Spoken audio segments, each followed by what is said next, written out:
is Easy Maths Tutor class, and today we are going to talk about change of subject formula. What is change of subject formula?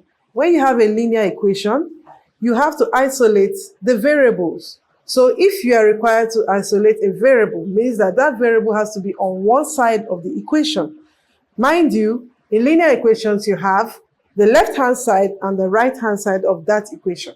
And whatever you do on the left-hand side, you must do on the right-hand side for you to have a balanced equation. So let's solve this problem.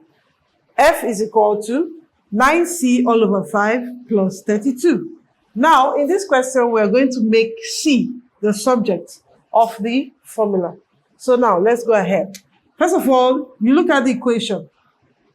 We have one term, two term, three terms. We have three terms in this equation.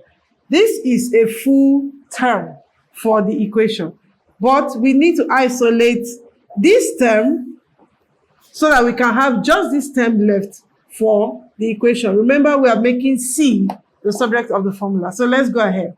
So for us to move 32 plus 32 to this side of the equation, it becomes minus 32. So we're going to have F minus 32 equal to 9c over 5. Now we're left with 9c over 5. But we do not want to have 9 and we do not want to have 5. We want to have only c on this side of the equation. But first of all, we can remove the denominator first from this part to this part. So if it's in the denominator on the right-hand side, if we move it to this side, it appears on the numerator. So let's go ahead and do that. So you have F minus 32. 5 goes to the numerator. This is the numerator. And we are left with what? 9c.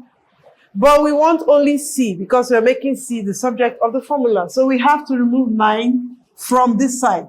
And 9 is attached to c with an invisible multiplication.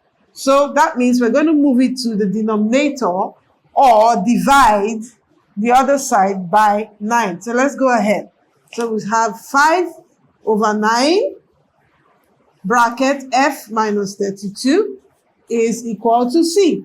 And this is the new equation we have when C becomes the subject of the formula.